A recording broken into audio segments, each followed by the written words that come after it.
نفاق سے نفرت۔ جب آپ تارک دنیا ہو گئے تو حضرت ابو سفیان ثوری رحمۃ اللہ علیہ نے حاضر خدمت ہو کر فرمایا کہ مخلوق آپ کے تارک دنیا ہونے سے آپ کے فیوض عالیہ سے محروم ہو گئی ہے۔ آپ رحمۃ اللہ علیہ نے اس کے جواب میں مندرجہ ذیل شعر پڑھا، جس کا ترجمہ کچھ اس طرح ہے: کسی جانے والے انسان کی طرح وفا بھی چلی گئی اور لوگ اپنے خیالات میں غرق رہ گئے۔ وہ بظاہر ایک دوسرے کے ساتھ اظہار محبت و وفا کرتے ہیں، لیکن ان کے قلوب بچھوؤں سے لبریز ہیں، ظاہر مخلوق کے لیے اور باطن خالق کے لیے۔ ایک دفعہ آپ رحمۃ اللہ علیہ کو بیش بہا لباس میں دیکھ کر کسی نے اعتراض کیا کہ اتنا قیمتی لباس اہل بیت کے لیے مناسب نہیں، تو آپ رحمۃ اللہ علیہ نے اس کا ہاتھ پکڑ کر جب اپنی آستین پر پھیرا تو اس کو آپ کا لباس ٹاٹ سے بھی زیادہ کھردرا محسوس ہوا۔ اس وقت آپ نے فرمایا: لہذا ھذا الخلق و ھذا للحق، یعنی مخلوق کی نگاہوں میں تو یہ لباس عمدہ لباس ہے، لیکن حق کے لیے یہ کھردرا ہے۔ یہی کھردرا ہے دانشمند کون ہے؟ ایک مرتبہ آپ رحمۃ اللہ علیہ نے امام ابو حنیفہ رحمۃ اللہ علیہ سے سوال کیا کہ دانشمندی کیا تعریف ہے؟ امام صاحب نے جواب دیا کہ جو بلائی اور برائی میں امتیاز کر سکے۔ آپ رحمۃ اللہ علیہ نے کہا: یہ امتیاز تو جانور بھی کر لیتے ہیں، کیونکہ جو ان کی خدمت کرتا ہے ان کو ایذا نہیں پہنچاتے، وہ جو تکلیف دیتا ہے اس کو کاٹ کھاتے ہیں۔ امام ابو حنیفہ رحمۃ اللہ علیہ نے پوچھا کہ پھر آپ کے نزدیک دانشمندی کی کیا علامت ہے؟ جواب دیا: جو دو بلائیوں میں سے بہتر بلائی کو اختیار کرے اور جو دو برائیوں میں سے مصلحتاً کم برائی پر عمل کرے۔ کبریائی رب پر فخر کرنا تکبر نہیں۔ کسی نے آپ رحمۃ اللہ علیہ سے عرض کیا کہ ظاہری و باطنی فضل و کمال کے باوجود آپ میں تکبر پایا جاتا ہے۔ آپ رحمۃ اللہ علیہ نے فرمایا: متکبر تو نہیں ہوں، البتہ جب میں نے کبر کو ترک کر دیا تو میرے رب کی کبریائی نے مجھے گھیر لیا، اس لیے میں اپنے کبر پر نازا نہیں ہوں، بلکہ میں تو رب کی کبریائی پر فخر کرتا ہوں۔ سبق آموز واقعہ: کسی شخص کی دینار کی تھیلی گم ہو گئی تو اس نے آپ رحمۃ اللہ علیہ پر الزام لگاتے ہوئے کہا کہ میری تھیلی آپ ہی نے چرائی ہے۔ حضرت جعفر رحمۃ اللہ علیہ نے اس سوال کیا کہ اس میں کتنی رقم تھی؟ اس نے کہا 2000 دینار۔ چنانچہ گھر لے جا کر آپ نے اس کو 2000 دینار دے دیے، اور بعد میں جب اس کی کھوئی ہوئی تھیلی کسی دوسری جگہ سے مل گئی تو اس نے پورا واقعہ بیان کر کے معافی چاہتے ہوئے آپ سے رقم واپس لینے کی درخواست کی، لیکن آپ رحمۃ اللہ علیہ نے فرمایا: ہم کسی کو دے کر واپس نہیں لیتے۔ پھر جب لوگوں سے اس کو آپ کا اس میں گرانی معلوم ہوا تو اس نے بے حد ندامت کا اظہار کیا۔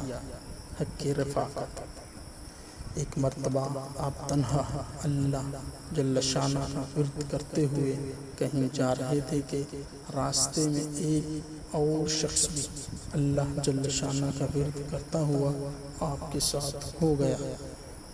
اس وقت آپ کی زبان سے نکلا کہ اے اللہ، اس وقت میرے پاس کوئی بہتر لباس نہیں ہے۔ چنانچہ یہ کہتے ہی غیب سے ایک بہت قیمتی لباس نمودار ہوا اور آپ نے زیب تن کر لیا، لیکن اس شخص نے جو آپ کے ساتھ لگا ہوا تھا عرض کیا کہ میں بھی تو اللہ جل شانہ کا ورد کرنے میں شریک ہوں، لہٰذا آپ اپنا پرانا لباس مجھے عنایت فرما دیں۔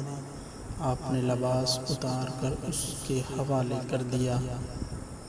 طریقہ ہدایت: کسی نے آپ سے عرض کیا کہ مجھ کو اللہ تعالیٰ کا دیدار کروا دیجیے۔ آپ رحمۃ اللہ علیہ نے فرمایا کہ کہ کیا تجھ کو معلوم نہیں کہ حضرت موسیٰ علیہ السلام سے فرمایا گیا تھا کہ لن ترانی، تو مجھے ہرگز نہیں دیکھ سکتا۔ اس نے عرض کیا یہ تو مجھے بھی علم ہے، لیکن یہ تو امت محمدی صلی اللہ علیہ وسلم ہے، جس میں ایک تو یہ کہتا ہے کہ لن رانی قلبی، میرے قلب نے اپنے پروردگار کو دیکھا، اور دوسرا یہ کہتا ہے کہ لم اعبد ربا لم اغادہ ارا، یعنی میں اس رب کی عبادت نہیں کرتا جو مجھ کو نظر نہیں آتا۔ یہ سن کر آپ نے حکم دیا اس شخص کے ہاتھ پاؤں باندھ کر دریائے دجلہ میں ڈال دو۔ چنانچہ جب اس کو پانی میں ڈال دیا گیا اور پانی نے اس کو اوپر پھینکا تو اس نے حضرت سے بہت فریاد کی، لیکن آپ نے پانی کو حکم دیا کہ اس کو خوب اچھی طرح اوپر نیچے غوطے دے، اور جب کئی مرتبہ پانی نے غوطے دیے اور وہ لب مرغ ہو گیا تو اللہ تعالیٰ سے اعانت کا طالب ہوا۔ اس وقت حضرت نے اس کو پانی سے باہر نکلوایا اور حواس درست ہونے کے بعد دریافت فرمایا کہ اب تو نے اللہ تعالیٰ کو دیکھ لیا۔ اس نے عرض کیا کہ جب تک میں دوسروں سے اعانت کا طلبگار رہا اس وقت تک تو میرے سامنے ایک حجاب سا تھا، لیکن جب اللہ تعالیٰ سے اعانت کا طالب ہوا تو میرے قلب میں ایک سوراخ نمودار ہوا اور پہلی سی بے قراری ختم ہو گئی، جیسا کہ باری تعالیٰ کا قول ہے کون ہے جو حاجت بند کے پکارنے پر اس کا جواب دے۔ آپ رحمۃ اللہ علیہ نے فرمایا کہ جب تک تو نے صادق کو آواز دی اس وقت تک تو جھوٹا تھا، اور اب قلبی سوراخ کی حفاظت کرنا۔ ارشادات فرمایا جو شخص یہ کہتا ہے کہ اللہ تعالیٰ کسی خاص شے پر موجود ہے یا کسی شے سے قائم ہے وہ کافر ہے۔ فرمایا کہ جس معصیت سے قبل انسان میں خوف پیدا ہو وہ اگر توبہ کر لے تو اس کو اللہ تعالیٰ کا قرب حاصل ہوتا ہے، اور جس عبادت کی ابتدا میں معمون رہنا اور آخر میں خود بینی پیدا ہونا شروع ہو تو اس کا نتیجہ بعد الہی کی شکل میں نمودار ہوتا ہے، اور جو شخص عبادت پر فخر کرے وہ گنہگار ہے، اور جو معصیت پر اظہار ندامت کرے وہ فرما بردار ہے۔ کسی نے آپ سے سوال کیا کہ صبر کرنے والے درویش اور شکر کرنے والے مالدار میں سے آپ کے نزدیک کون افضل ہے؟ آپ رحمۃ اللہ علیہ نے فرمایا کہ صبر کرنے والے درویش کو اس لیے فضیلت حاصل ہے کہ مالدار کو ہمہ اوقات اپنے مال کا تصور رہتا ہے، اور درویش کو صرف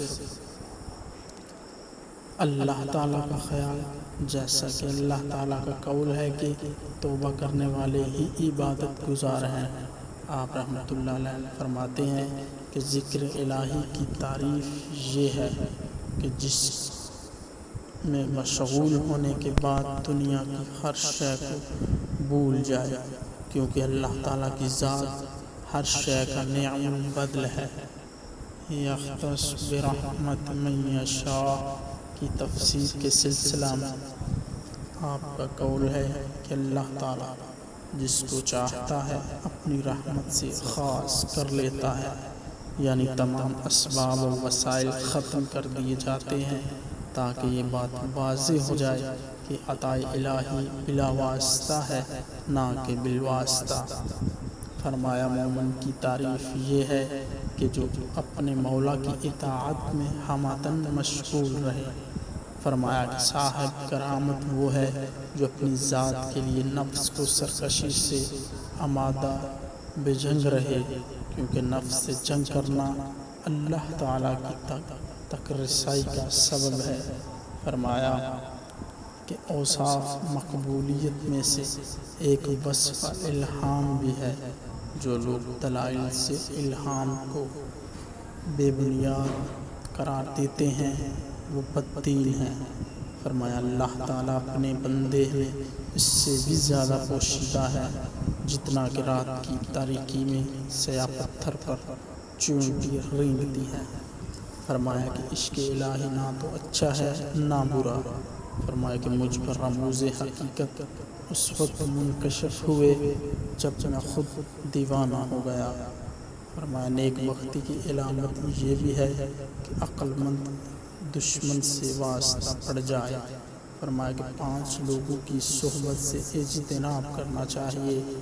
اول جھوٹے سے کہ اس کی صحبت فریب میں مبتلا کر دیتی ہے۔ دوم بے وقوف سے کیونکہ جس قدر وہ تمہاری منفعت چاہے گا اسی قدر نقصان پہنچے گا۔ سوم کنجوس سے کیونکہ اس کی صحبت سے بہترین وقت رائگاں ہو جاتا ہے۔ چہارم بزدل سے کیونکہ یہ وقت پڑنے پر ساتھ چھوڑ دیتا ہے۔ پنجم فاسق سے کیونکہ ایک نوالے کی تمام کنارہ کش ہو کر مصیبت میں ڈال دیتا ہے۔ فرمایا کہ اللہ تعالیٰ نے دنیا ہی میں فردوس و جہنم کا نمونہ پیش کر دیا ہے کیونکہ آسائش جنت ہے اور تکلیف جہنم، اور جنت کا صرف وہی حقدار ہے جو اپنے تمام امور اللہ تعالیٰ کے سپرد کر دے، اور دوزخ اس کا مقصد ہے جو اپنے امور نفس سرکش کے حوالے کر دے۔ فرمایا کہ اگر دشمنوں کی صحبت سے اولیاء کرام کو درد پہنچ سکتا تو فرعون سے آسیہ کو پہنچتا، اور اگر اولیاء کی صحبت دشمن کے لیے فائدہ مند ہوتی تو سب سے پہلے حضرت نوح اور حضرت کی ازواج کو فائدہ پہنچتا۔ لیکن قبض اور بسط کے سوا اور کچھ بھی نہیں ہے۔ ارتضاء اگرچہ آپ کے فضائل و ارشادات بہت زیادہ ہیں لیکن طوالت کے خوف سے حصول سعادت کے لیے پیش نظر اختصار کے ساتھ بیان کر دیے گئے۔